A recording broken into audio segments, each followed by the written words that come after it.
Et pour moi, c'est important de l'avoir réalisé parce que c'est un morceau de l'histoire allemande. Et c'est une image qui est assez étrange parce qu'elle représente deux points de vue. Ils sont unis dans une seule image parce qu'il y a deux perspectives. Ici de biais et là de face. Et ici aussi, il y a la jonction de deux images parce que je recomposais deux photographies pour en faire qu'une. Et je fais tout le travail d'assemblage parfaitement par ici vers le bâtiment, mais j'ai omis volontairement donc, cette réparation, parce que c'est la même personne qui marche ici et là, donc cette voiture qui avance de là à là.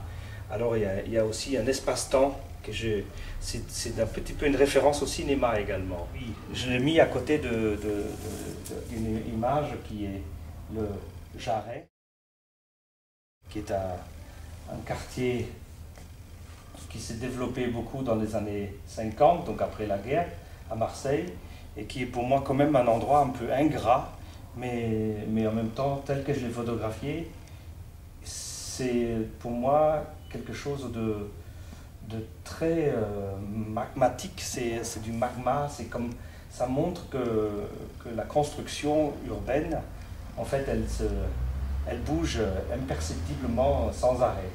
Ça grouille comme si c'était une fourmilière.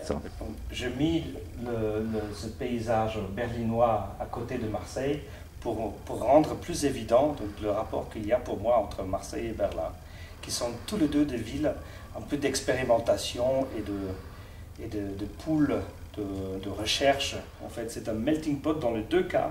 C'est des villes où il y a énormément de nationalités qui se croisent. Et c'est aussi des sortes de Babylone et des sortes de Jérusalem où beaucoup de mythologies peuvent coexister l'un à côté de l'autre.